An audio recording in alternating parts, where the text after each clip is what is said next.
Henry was feeling rotten. He felt like his pipes were clogged up with ash and they just didn't feel good. He grumbled that he'd been given normal coal and not Welsh steam coal.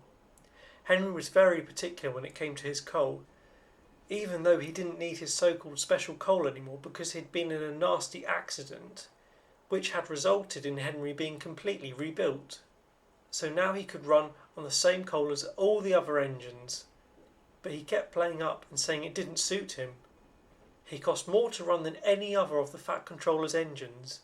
He refused to move until his special coal was delivered and made such a fuss that a large crowd grew around him. So his driver and fireman made a plan. A few trucks of coal arrived for the engines to do their brake van rights. So one night when the train arrived, Henry's driver and fireman got to work. They laid one layer of Welsh steam coal on top of a truck of normal coal and painted the truck bright red.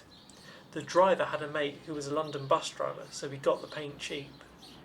The next day, due to a change in the roster, Toby was to do the brake van right and use the coal from the red truck. Toby's crew didn't know what Henry's driver and fireman had done the night before. He felt wonderful. The Welsh steam coal did him the world of good. Gone were his aching axles, and in its place a boiler so hot he needed plenty to drink. When Henry found out Toby had used his coal the next day, he created such a fuss that he really did injure himself. Problems today. I'm going to have to use duck to cover you, but you're not going back into the exhibition hall. Suddenly Henry was worried.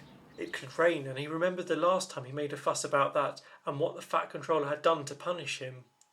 And the Fat Director told Henry, "We shall leave you there for always and always and always." They cut a new tunnel through the hill, they took up the old rails, and they built a big brick wall in front of Henry.